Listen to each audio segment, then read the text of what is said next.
Hello students, welcome to online education. So here we are going to take few examples on LC oscillations, right? In the last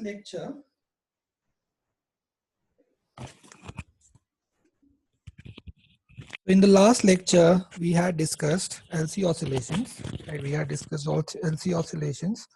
So in this lecture, we are going to take some examples based on LC oscillations, okay? So this is the first example here. In an LC circuit shown in figure, the switch is closed at t equal to 0. So let us draw the diagram. Okay. So it's a very simple circuit in which there is an inductor and there is a capacitor. Okay. So let us draw the diagram. So this is the capacitor and this is the inductor. Okay. So a capacitor and an inductor. So the switch is closed at t equal to 0. Let us assume that there is a switch here. It is closed at t equal to 0. So this is the capacitor, this is the inductor. Okay. So question में क्या दिया गया है at t equal to 0 q max, right? So at t equal to 0, the charge on the capacitor is q max, that is 100 microcoulomb.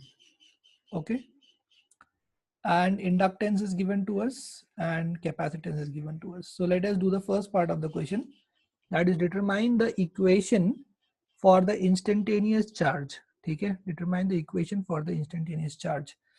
So as we had derived in the last lecture, the equation for charge, that is q is equal to q cos omega t. So we'll use this equation.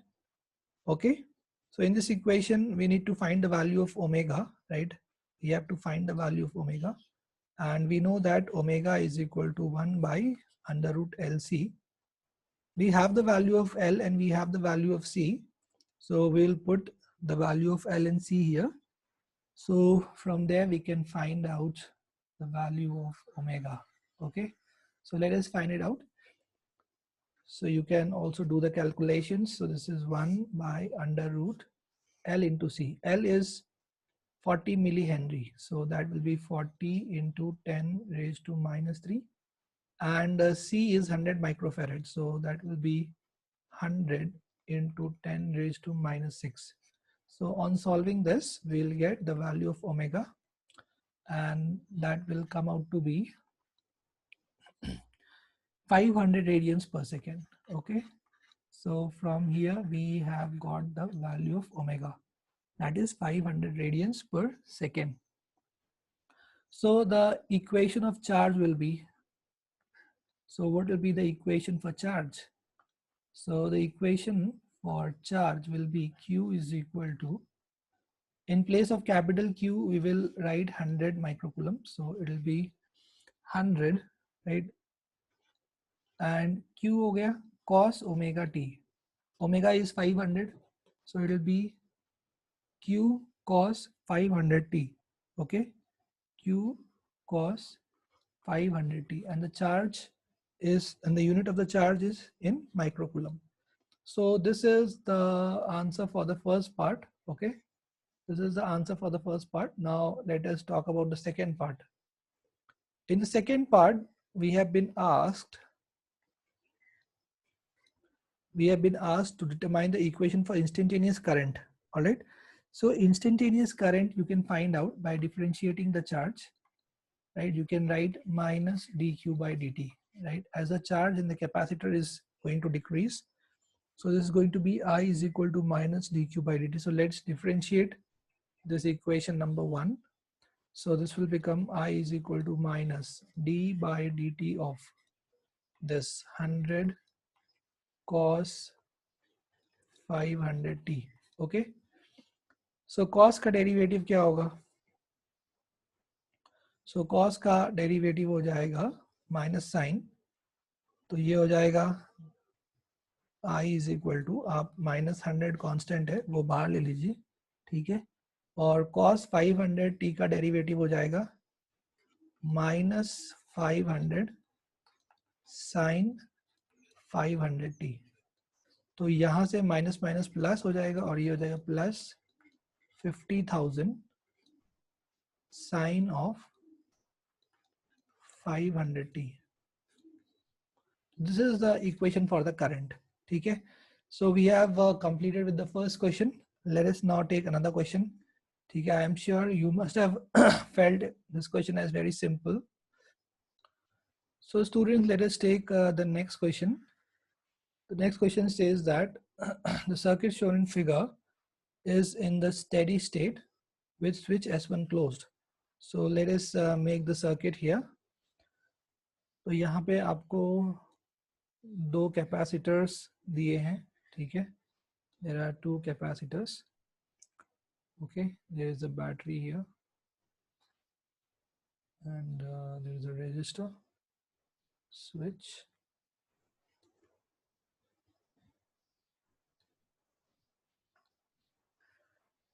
Okay, so आपको दिया गया है यहाँ पे ये एक capacitor यहाँ दिया गया है. So capacitor is given. Okay, यहाँ पे भी एक और कैपेसिटर दिया गया है आपको. So all of you please make this diagram. This is capacitor C1, 3 microfarad. Okay, और यहाँ पे है एक स्विच और यहाँ पे है एक inductor. So this is C1 3 microfarad, this is C2, this is 2 microfarad, this is inductor 0.2 millihenry. Okay, and this is the switch S2, this is the switch S2. Okay, ठीक है, और यहाँ पे एक बैटरी कनेक्टेड है. So there is a battery.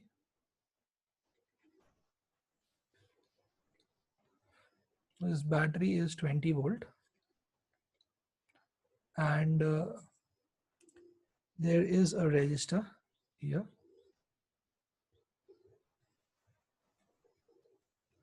and there is another switch. This switch is S1. Okay, तो आपको दिया गया circuit shown in figure is in the steady state with switch S1 closed. तो S1 is closed, initially S1 is closed, ठीक है, and it is already in steady state. So circuit is already in steady state. Okay, so let us understand this. So when the circuit is in steady state, तो initially the situation is like this. यहाँ पे आप देख सकते हो, क्योंकि inductor तो connected नहीं है, तो first we will see, we'll try to understand the initial situation. तो initial situation जो है वो कैसा है. तो इनिशियल सिचुएशन में आप देख सकते हो कि यहाँ पे ये एक कैपेसिटर है, फिर आगे एक और कैपेसिटर है, ठीक है, और यहाँ पे है एक ये बैटरी है, ठीक है, और यहाँ पे है एक resistor. This is the situation. तो स्टेडी स्टेट में क्या होता है, जो कैपेसिटर्स होते हैं, क्योंकि करंट ऐसे फ्लो करेगा, कैपेसिटर्स ये फुल्ली चार्ज हो जाएंगे. तो जैसे ये फुल्ली चार्ज हो जाएंगे, सर्किट में करंट जीरो हो जाएगा, ठीक है. तो कैपेसिटर्स, तो क्या हो गया, वी शुड अंडरस्टैंड कि जो स्टेडी स्टेट है, इन स्टेडी स्टेट क्या हो जाएगा, the capacitors are fully charged. Capacitors जो है वो फुल्ली क्या हो जाएंगे, चार्ज हो जाएंगे. तो इसकी वजह से क्या होगा, so what will happen, so the current in the circuit will be zero. Okay, so the current in the circuit will be zero. The current in the circuit will become how much, zero. Okay, so what we can do is we can find out the charge on both the capacitors. Both are in series, तो दोनों पे जो charge होगा वो same होगा, ठीक है. तो how to find the charge, तो to find out the charge what we have to do is we have to first find C equivalent. ठीक है, तो C equivalent क्या होगा, सीरीज में, सीरीज में C1 C2 by C1 plus C2. ठीक है, तो आप यहाँ पे जब डालोगे तो ये 3 इंटू 6 बाई 3 प्लस 2 5 यानी 6 बाई 5 यानी 1.2 माइक्रोफेरेड ये आ जाएगा कैपेसिटेंस. ठीक है, ये कैपेसिटेंस आ गया तो आप चार्ज निकाल लोगे, मैक्सिमम चार्ज जो निकालना है हमें Q नॉट, ये जो है Q नॉट. ठीक है, तो जो Q नॉट का वैल्यू है वो हो जाएगा C इक्विवेलेंट इंटू V. तो Q नॉट कितना आ जाएगा, C इक्विवेलेंट कितना है 1.2 और V कितना है 20. तो ये आ जाएगा यहाँ से 24 माइक्रोकुलम. कितना आ गया 24 माइक्रोकुलम. ये हमें क्या मिल चुका है, ये हमें मैक्सिमम चार्ज मिल चुका है. ठीक है, ओके. तो अब यहाँ पे बताया गया है कि t इक्वल टू 0 पे, तो हमने इनिशियल कंडीशन स्टडी कर लिया, we have studied the initial condition. अब यहाँ दिया गया है कि at t equal to 0 what is going to happen at t equal to 0 the switch S1 will be opened. S1 is opened and S2 is closed. अब S1 को open कर दिया और S2 को क्या कर दिया है, क्लोज कर दिया है. ओके ओके, तो अब हम लोगों को यहाँ पे we have to find out the charge as a function of time जो कैपेसिटर C2 है, राइट. तो ये अब डायग्राम कैसा हो जाएगा, अब डायग्राम ऐसा हो जाएगा कि ये एक कैपेसिटर इधर C1, ये एक कैपेसिटर इधर C2 और ये C2 से ये इंडक्टर कनेक्ट हो जाएगा. ठीक है, ओके. और बाकी ये सब जो है ये सब व्यर्थ ही ऐसे कनेक्टेड रहेगा क्योंकि ये ओपन है स्विच, ये ओपन है, तो ये नीचे का पोर्शन सब बेकार हो जाए. This is all useless now, ये सब यूजलेस हो गए. अब सिर्फ क्या बचा अपने पास, अब अपने पास जो है सिर्फ ये बच गया, ये इंडक्टर और ये कैपेसिटर C2, बस ये दोनों सर्किट में है. तो जो कैपेसिटर है वो अब फुल्ली चार्ज है, the capacitor is fully charge. तो क्या होगा, तो अब जो है अब कैपेसिटर से जो चार्ज है वो फ्लो करेगा इस सर्किट में और एक करंट जनरेट होगा जिसकी वजह से जो इलेक्ट्रिकल एनर्जी है कैपेसिटर का वो कन्वर्ट हो जाएगा मैग्नेटिक एनर्जी में. ठीक है, that will start converting into magnetic energy. Okay, ठीक है. तो this point is very very important. तो यहाँ पे क्या होने वाला है, यहाँ पे अभी यहाँ पे हम लोग क्या करना है, तो अब capacitor C2 will start discharging through the inductor, so that we should understand. Now C2 क्या होगा, C2 will start discharging, C2 जो है that will start discharging through the inductor. So this is what is going to happen now. All right, this is what is going to happen. The C2 is going to get discharged through the inductor.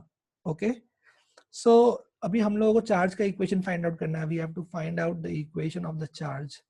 अब charge का equation क्या होगा यहाँ पे, तो ये हो जाएगा Q cos omega t. This is the equation of the charge. Alright, ठीक है, ओके. तो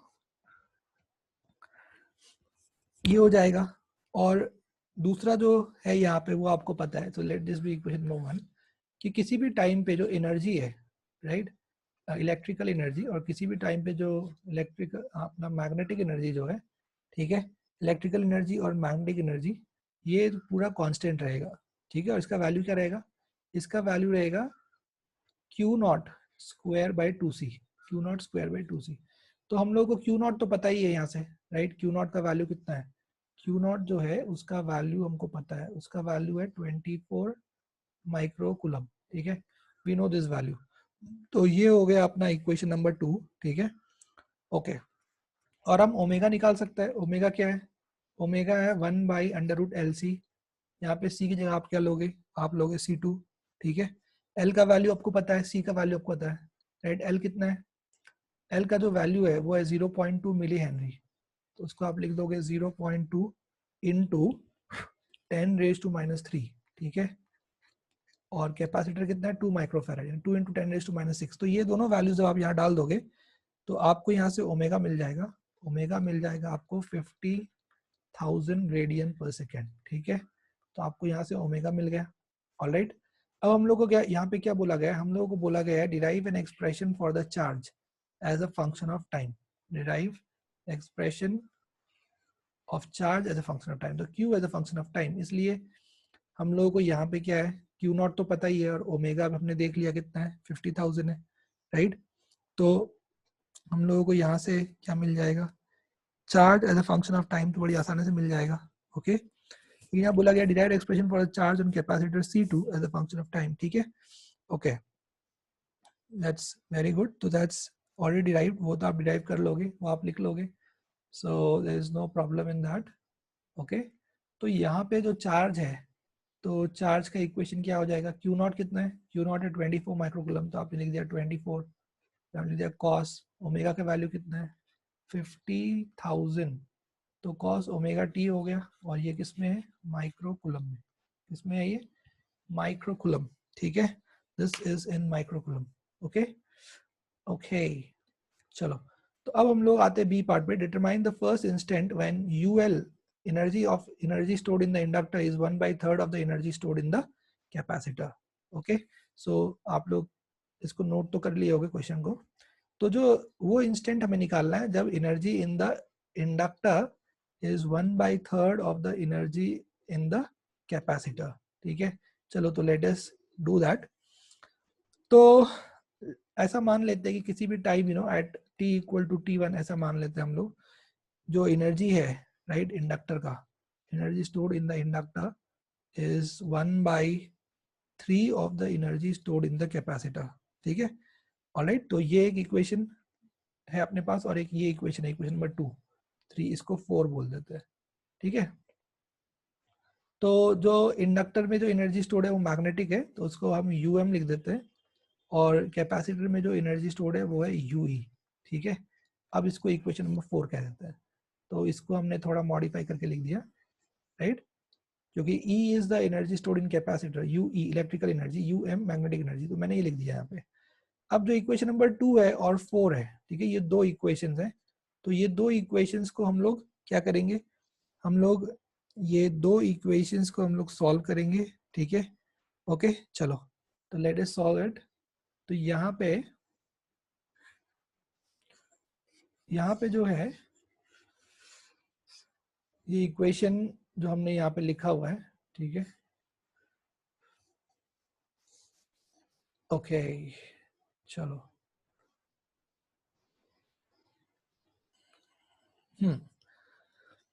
तो let us solve। So from this equation um is 1/3 ue, so we'll substitute this here, from substituting the value of um in equation number 2, so using um in equation number 2, तो equation number 2 में हम um का value डाल देंगे, um कितना है, um is 1/3 ue, तो 1/3 ue, और क्या हो जाएगा, ये is equal to Q naught square by 2c, ठीक है। तो ये हो जाएगा यहाँ से 3/4 नहीं 4/3 ue is equal to Q naught square by 2c। तो यहाँ से हमें ue कितना मिल जाएगा, हमें ue मिल जाएगा 3/4 times Q naught square by 2c, ठीक है, ये हमें मिल गया।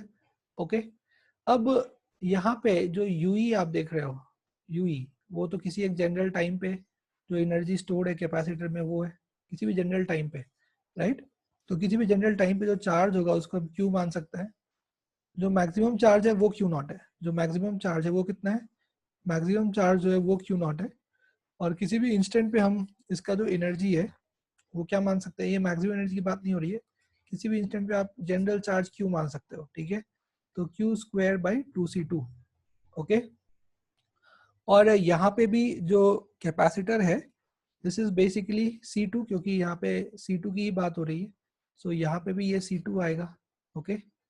तो Q square by 2c2 is equal to क्या हो जाएगा 3/4 into Q naught square by 2c2, तो ये 2c2 और 2c2 क्या हो गया, यहाँ से कैंसिल हो गया, ठीक है। और हम लोगों को यहाँ से क्या मिल गया, हम लोगों को यहाँ से चार्ज मिल गया, चार्ज कितना मिल गया, चार्ज मिल गया √3/2 क्यू नॉट, 3/2 क्या हो गया, क्यू नॉट, ये हमें मिल गया चार्ज का वैल्यू। ओके, ठीक है, तो हमें चार्ज का वैल्यू मिल गया, राइट। अब इस चार्ज के वैल्यू से हम निकाल सकते हैं कि वो टाइम का इंस्टेंट कौन सा है, ठीक है, with what is that time instant, जब ये चार्ज का वैल्यू इतना होगा। Alright, so that's very simple. तो we have reached to the last step, हम लोग अभी यहाँ पे जो है लास्ट स्टेप पे पहुंच गए। So students, we have now reached the last step. So let's write down. यहाँ से Q मिल गया, बट Q क्या होता है, Q होता है Q naught cos omega T. हमने टाइम इंस्टेंट माना है T1, राइट, हमने क्या माना है, T is equal to T1। तो आप यहाँ पे Q का वैल्यू डाल दीजिए, √3/2 Q नॉट, तो वो हो जाएगा √3/2 Q naught is equal to Q naught cos omega T1, ठीक है। ओके, ये हमें मिल गया। अब यहाँ से जो है Q नॉट और Q नॉट आप कैंसिल कर लो, ये कैंसिल हो गया, ठीक है, तो आपको मिल जाएगा cos omega T1 is equal to cos 30 मतलब π/6, ठीक है। तो यहाँ से आपको मिल जाएगा omega T1 is equal to π/6। Alright, ठीक है, तो यहाँ से आपको टाइम मिल जाएगा जो हमें चाहिए था, वो टाइम इंस्टेंट मिल जाएगा π/6 ओमेगा। तो ओमेगा वैल्यू कितना है, 50,000 है, तो वो आप यहाँ पे डाल दोगे, तो आपको यहाँ से टाइम का वैल्यू मिल जाएगा 1.05 इंटू 10⁻⁻5 माइक्रोसेकेंड्स, ठीक है। तो ये हो जाएगा बेसिकली 10.5 माइक्रोसेकेंड्स। ओके, तो ये हुआ क्वेश्चन नंबर 2, ये नेक्स्ट एग्जाम्पल जो हमने सॉल्व किया। तो let us take one more example. It is very interesting example, right, आप सबको समझ में आया होगा। So students, let us now take the next example. In the circuit shown in figure, the battery has negligible internal resistance. Show that the current in the circuit through the battery, rises instantly to its steady state value E/R when the switch is closed, provided that resistance is under root L/C. Okay, so let us try to understand this. Question में बोला गया कि ये current जो है वो instantly E/R हो जाए, इंस्टेंटली मतलब उसको टाइम लगे ग्रो करने में, ठीक है। आपको पता है कि करंट जो है वो धीरे धीरे ग्रो करता है, बट वो कह रहे हैं कि करंट को टाइम ना लगे, तो ऐसा कब होगा। तो ऐसा मान लेते हैं हम लोग, ये करंट आई जो है यहाँ पे दो ब्रांच में डिवाइड हो रहा है, ठीक है। This is the current through the inductor, this is the current through the capacitor. अगर हम लोग यहाँ पे ध्यान से देखें तो ये दोनों पैरेलल में, RL RC पैरेलल में, ठीक है। सो RL and RC are in parallel with the battery, है कि नहीं। तो ये दोनों को हम अलग अलग सर्किट ट्रीट कर सकते हैं, ठीक है। मतलब हम लोग यहाँ पे जो है we can treat RL separately along with the battery, हम लोग ये सेपरेटली ट्रीट कर सकते हैं और RC को सेपरेटली कर सकते हैं। तो ये जो IL है, राइट, IL का इक्वेशन क्या होगा, IL का इक्वेशन हो जाएगा IL इज इक्वल टू, तो यहाँ पे क्या होने वाला है, इंडक्टर में ग्रोथ ऑफ करंट होने वाला है, right, there is a growth of current through the inductor. तो उसका इक्वेशन क्या होगा, उसका इक्वेशन हो जाएगा E/R यानी I नॉट, ये E है, ठीक है। सो E/R इंटू 1 माइनस e⁻⁻t/टाउ। सो माइनस t/टाउ, टाउ क्या है, टाउ यहाँ पे R/L, ठीक है। टाउ इज यहाँ पे टाउ जो होगा वो क्या हो जाएगा, हो जाएगा L/R, ठीक है। तो वो आप डाल सकते हो, यू कैन फोर इट।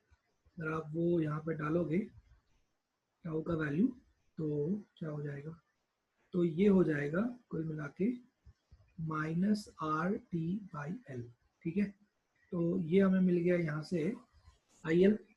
और अगर हमने RC को एक अलग से यहाँ पे ट्रीट किया, if we treat RC separately, तो ये हो जाएगा अपना ये रजिस्टर, कैपेसिटर, और यहाँ पे ये क्या, ये है बैटरी, ठीक है। ओके, इस तरह से हो जाएगा, ये R, ये C, ऑलराइट, ठीक है। तो इसमें आपको पता है कि इसमें जो चार्ज का इक्वेशन होता है, चार्ज का इक्वेशन क्या होता है, वो होता है Q is equal to Q naught one minus E raise to minus T by tau. यहाँ पे टाउ का मतलब होता है आरसी, ठीक है। तो करंट का इक्वेशन क्या होगा, आई सी, यानी कैपेसिटर का करंट का इक्वेशन हो जाएगा D Q by D T. जब उसको डिफ्रेंशिएट करोगे तो ये क्या निकल के आ जाएगा, ये निकल कर आ जाएगा क्यू नॉट। क्यू नॉट का मतलब हो गया सी सी ई, तो अभी रहने दो उसको, क्यू नॉट, वन का डेरिवेटिव जीरो, और ये E raise to minus T by tau का डेरिवेटिव होगा minus E raise to minus T by tau, और ये जो वन बाई टाउ है ये मल्टीप्लाई हो जाएगा, ठीक है। तो इसको जब आप सॉल्व करोगे यहाँ से, तो क्यू नॉट का वैल्यू सी ई है, टाउ का वैल्यू सी आर है, तो फिर से ई बाई आर आ जाएगा, माइनस माइनस प्लस हो जाएगा, E raise to minus T by tau यानी आर सी, ठीक है। सी से सी कैंसिल, तो यहाँ से हमें आई सी मिल गया। आई सी कितना मिल गया, E by R into E raise to minus T by tau, tau का मतलब आर सी, ठीक है। तो अब ये जो आई एल और आई सी है, आई एल प्लस आई सी क्या है, आई, ठीक है। आई एल प्लस आई सी जो है, ये दोनों मिला के क्या होने वाला है, ये दोनों मिला के होने वाला है आई।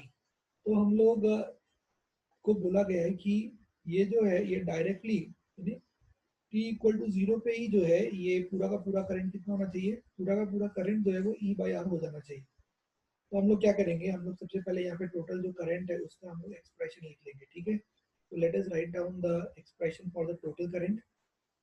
तो जो एक्सप्रेशन है टोटल करंट का वो कितना हो जाएगा, तो टोटल करंट तो this is I L plus I C, right. So total current will become E by R, ठीक है, E by R one minus E raise to minus R T by L, ये हो गया, this is I L. और आई C कितना है, E by R E raise to minus T by R C.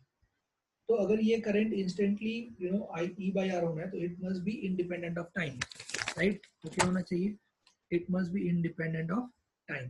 तो इसका मतलब ये जो करंट है इसमें तीन टर्म आ रहे हैं, पहला ई बाई आर, दूसरा आ रहा है minus E by R E raise to minus R T by L, और ये आ रहा है plus E by R E raise to minus T by R C.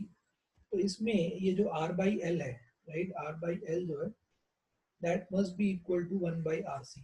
R by L must be equal to 1 by RC. तभी ये दोनों term क्या हो जाएंगे, तभी ये दोनों टर्म कैंसिल हो जाएंगे, और क्या बचेगा अपने पास, सिर्फ E by R बचेगा, ठीक है। सो वो बहुत इंपॉर्टेंट है, मतलब बेसिकली हम लोगों को यहाँ पे क्या करना है, हम लोगों को यहाँ पे जो है ये दोनों टर्म्स को कैंसिल आउट करना है। तो वो होने के लिए ये होना चाहिए, ठीक है। तो यहाँ से आपको मिल जाएगा R square is equal to L by C, और आपको r का वैल्यू मिल जाएगा under root L by C, जो हमें प्रूव करना था। तो ये हम लोगों ने यहाँ पे प्रूव कर दिया है, ओके, ठीक है। तो आई होप आपको समझ में आ गया होगा, okay great. So student, let us take the last example for this topic, that is LC oscillation. तो यहाँ दिया गया inductor L is equal to 2 milli henry is connected across a charged capacitor of 5 micro henry, ठीक है, sorry 5 microfarad, okay. So we have an inductor here, तो एक inductor है, and this is connected to a capacitor.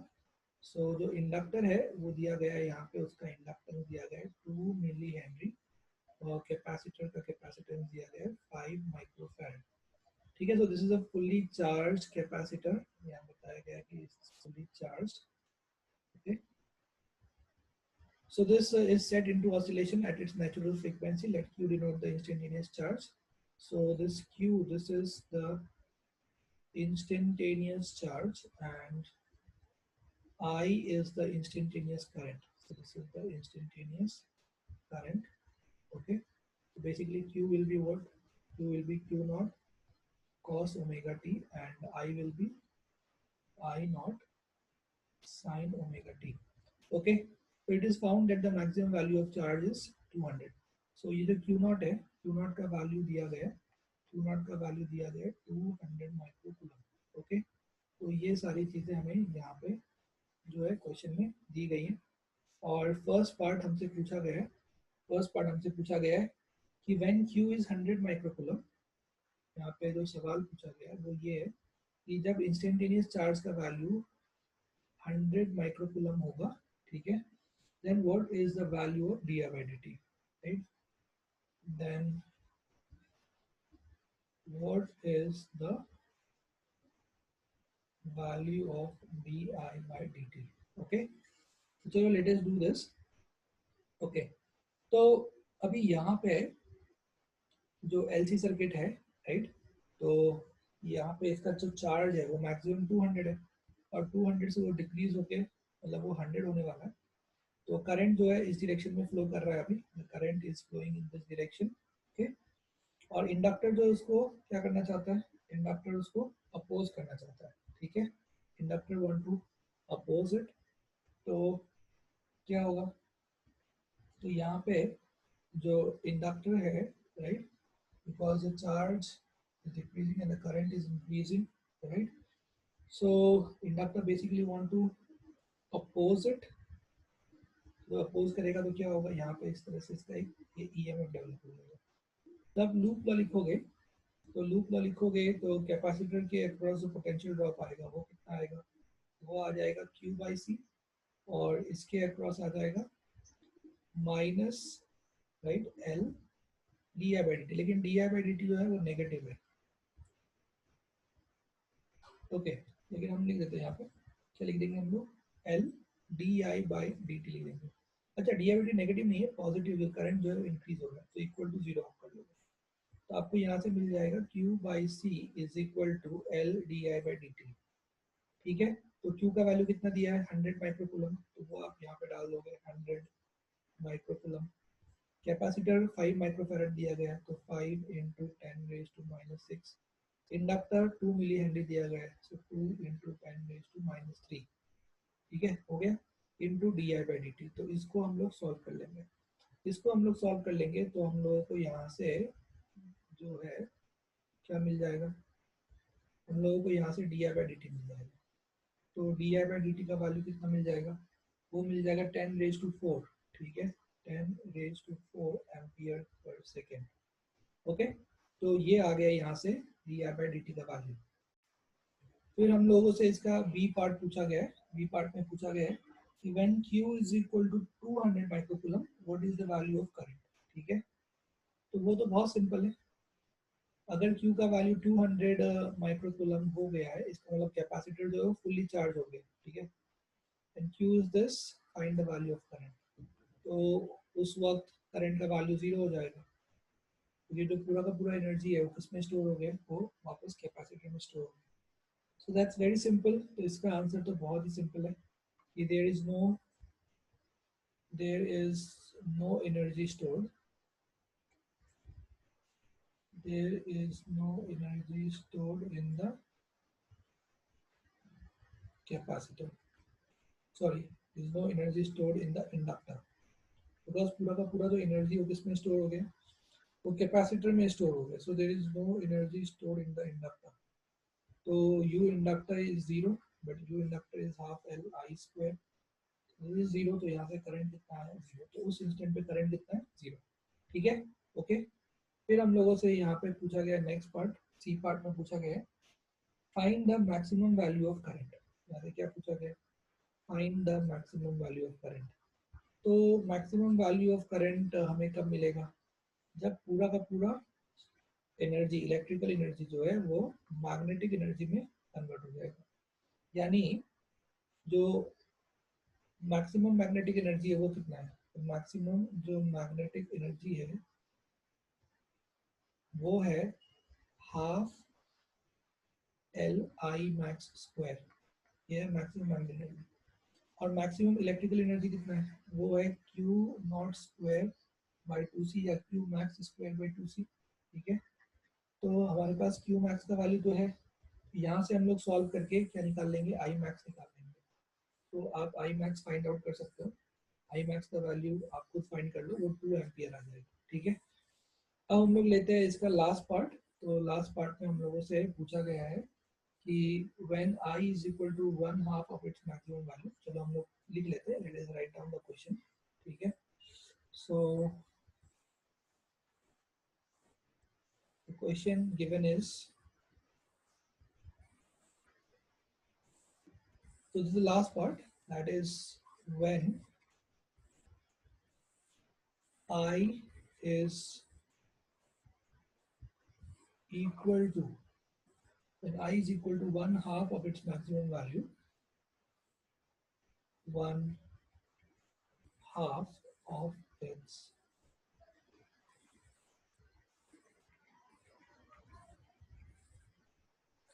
maximum value, then what is the value of charge? Then what is the value of charge mod q? So तो मैं वो magnitude find out करना है, ठीक है? तो आप लोग सब प्लीज ट्राई करें इसको, लास्ट पार्ट, ठीक है? And then we have completed with even LC oscillation. So basically this chapter EMI is completed here. Okay, so let us solve it. तो यहाँ पे ये दिया गया हम लोगों को, तो करंट जो है वो दिया गया है I max by 2, उसका हाफ, तो कितना हो जाएगा? मैक्सिमम करंट है 2, सो 2/2, यानी करंट का वैल्यू कितना आ गया? करंट का वैल्यू आ गया 1 एम्पियर, ठीक है? करंट कितना आ गया? करंट हमें यहाँ से मिल गया है 1 एम्पियर। ओके ओके, तो अब हम लोग फिर से लगाएंगे यहाँ पे कंजर्वेशन ऑफ एनर्जी, ठीक है? क्योंकि आपने देखा जो एनर्जी है वो कांस्टेंट है, क्योंकि यहाँ पे कोई रजिस्टर नहीं है, रजिस्टर नहीं है तो there is no loss of energy, ठीक है? तो ये हो जाएगा half L I square plus Q square by 2c is equal to half L I max square लिखोगे आप, या फिर आप लिखोगे Q max square by 2c, कोई भी, राइट? मैक्सिमम एनर्जी, तो इसको बस आपको सॉल्व करना है। तो हम लोग इसके साथ अभी ये वाला लिखेंगे, तो यहाँ से हमें मिल जाएगा, हमें क्या मिल जाएगा? हमें तो चार्ज चाहिए, तो हमें करंट पता है, ठीक है? तो हम charge Q square by 2c को ऐसे लिख देंगे, और ये पूरा टर्म वहाँ जाएगा, तो ये हो जाएगा हाफ एल, ब्रैकेट के अंदर आ जाएगा I max square minus I square आ जाएगा, ठीक है? ओके, और यहाँ से 2 से 2 कैंसिल करोगे आप, सी को उधर ले जाओगे तो क्यू हो जाएगा एल सी, और ब्रैकेट के अंदर लिखोगे आई max square minus I square का अंडर रूट, ठीक है? यहाँ पे हमें एल पता है, सी पता है, आई मैक्स पता है और आई पता है, ठीक है? आई मैक्स का वैल्यू 2 है और आई का वैल्यू 1 है। ये सारे वैल्यूज आप यहाँ डाल दोगे तो आपको चार्ज का वैल्यू मिल जाएगा 1.732 माइक्रोकूलम, ठीक है? So with this we have completed LC oscillations and we have taken 4 examples. I hope you have understood the concept very well. So all the best. Now we will be, yeah, chalo. So we'll meet in the next lecture.